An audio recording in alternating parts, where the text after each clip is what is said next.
So supposedly, even Onyx themselves made a post saying how there's more updates coming soon, at least when it comes to the Onyx wallet. Now, nothing I say is financial advice, and I'll talk about the price of XCN very soon and the slight recovery that I saw recently, along with a bunch of other altcoins, but I'll talk about this real quick. Now, in the grand scheme of things, right, the Onyx wallet isn't necessarily going to be reinventing any wheels of sorts. You know what I mean? Like, it's just not something that's that groundbreaking in my opinion, but at least it's something. And keep in mind, Onyx, they're planning to launch the mainnet of their layer 1 blockchain in Q1 of this year. The exact date, I have no idea, but at least they're planning to do it in Q1 of this year. So I'll wait and see, and I'll be sure to make an updated video if they do release that. And by the way, their layer 1 blockchain is called Goliath.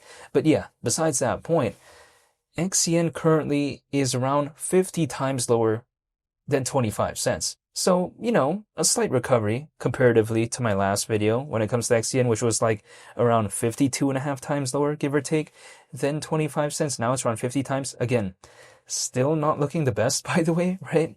But at the same time, you know what?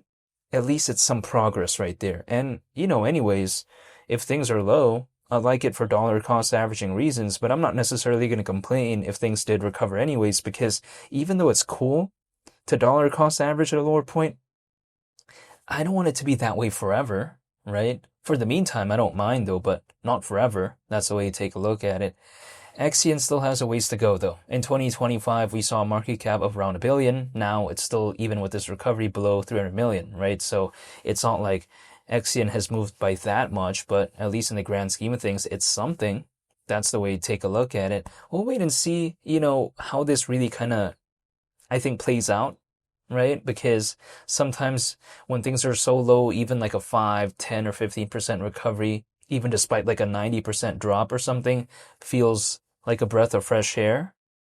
But again, if we zoom out, sometimes it's still like a massive drop in the grand scheme of things comparatively to where it once was. So as of right now, am I like that excited? No, not really. I think I'm just a little bit happier than before in terms of the sentiment slightly changing when it comes to XCN.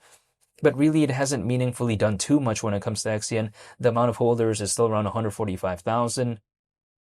So it's not like it really did so many things recently. It's just a slight recovery. And anyways, I'm still going to be dollar cost averaging once a month. That's it. I'm not going to change my routine just because something slightly recovered.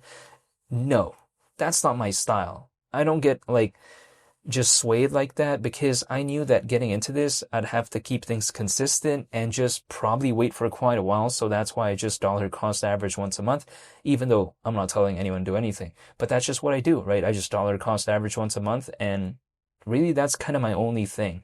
Beyond, first of all, of course, discovering the project, taking a look at the fundamentals, that's the initial step. But if I already like that, if I've become a fan of the project, the next step is just dollar cost averaging once a month and just waiting and seeing what happens. That's it. I'm just waiting, quite essentially. I mean, it's not like that complicated for me, right? If for me to believe in this space, I'd have to take a look at price charts every 5 or 10 minutes and, you know, try to do something every single day or every single week or something, then yeah, it's going to get tiring real quick. I'll probably leave. But for me, it's just like literally dollar cost averaging once a month, having that become, I guess, background noise, right? As I live my life, and I just wait for that alongside me living my life. That's it. It just kind of acts as a accessory to the life that I'm already living. But again, that's it, basically. That's the way to take a look at it. Now, 25 cents when it comes to XCN, keep in mind the market cap at that point would be around 9 billion considering the current circulating supply. So it's nothing really like too maybe hypothetically outlandish, because even if we take a look at ZBCN, which is Onyx, I guess, closest competitor, or should I say Zebic, if ZBCN were to go to 10 cents, right? Considering ZBCN's current circulating supply, the market cap at that point would be around 9.8 billion. So it's really not like too far off this, which is like around 9 billion at 25 cents. So yeah, it's not like it's so ridiculous. That's the way to take a look at it hypothetically. Who knows? We'll wait and see though. But XCN has way more holders than ZBCN, by the way. ZBCN has around 90,000, XCN has around 145,000, but ZBCN is doing more things fundamentally, I would argue, because it just keeps on trying to do things, having new partnerships and all this. Onyx is a little bit more reserved in that sense. It's more just so, I think, arguably focused on launching the mainnet of its layer 1 blockchain. I think that's kind of the main focus, whereas Zebic is trying to do this, do that, and all this, right? So it's not like it's just totally so bad when it comes to Onyx. I mean, sure, it may not be doing as many things fundamentally as its closest competitor, but it just has way more holders, right? XCN has around 145,000. Again, ZBCN has around 90,000. So what it may lose out in terms of, the diversity of the fundamentals, it kind of makes up for it in terms of the amount of holders and historical popularity. So yeah, it's not like Onyx is such a bad project in my opinion. At least that's the way to take a look at it. However, if I take a look at Onyx as well, people like to tell me, well, there's not much going on here. Well, actually, in terms of fundamentals, it's a little bit more simple, right? But I'd rather have a project be simple and actually be able to do what it wants to do as opposed to trying to do so many things, but then not really delivering on anything in terms of the fundamentals or any sort of launches. Because even though we've seen some cases like Zebic, which try to focus on a lot of fundamentals and actually be able to do it, we've seen that in some cases, right? Which is, I think, a pretty good thing when it comes to Zebic. But some other projects out there, they struggle with that. They struggle with trying to juggle too many things at once. We've seen some other projects do pretty okay juggling a lot of things at once, like for instance Zebic. However, not every single project could do that, in my opinion. So when it comes to Onyx, I like how they're a little bit more focused on just kind of a simple, arguably task from the grand scheme of things. But I'm just saying, Onyx, I like its arguable simplicity. I also like how it has around 145,000 holders. So yeah, in the grand scheme of things, I just haven't given up.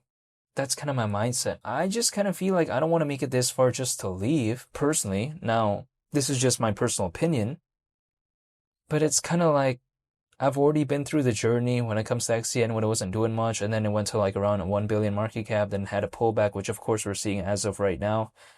I don't want to just do this all just to leave, like right now. Yeah, I don't want to do that, personally. Sure, sometimes the roller coaster can have moments where it's like, going down, but who knows? Sometimes it could hypothetically recover. This is why I'm staying patient and just staying on the roller coaster, because I want to wait for the ride to finish. That's just kind of my mindset sometimes. And here's the thing, by me holding, there's really like no time limit, right? Personally, that's the way you take a look at it. I could just hold for the next 10 years. I mean, there's no like time limit as to when I have to leave. So if someone likes to tell me, oh, you might have to wait a year or something like that. Well, it's like, yeah, but what's the time limit though, right? It's not a competition. That's the way you take a look at it. It's not like the contest is what has to be held for only a specific amount of time and then I have to leave at that time or not, I lose. It's not like that, I feel like, personally for me. The thing is, by me waiting and just holding, there's really no time limit. Like, I could hypothetically leave right now if I wanted to, but I don't want to do that. But I'm saying there's no like time limit or time frame in which I have to leave or enter. Like, for instance, I voluntarily decided to enter into this space, right? I have to make the decision myself at the end of the day. And as of right now, I'm making the decision to just wait.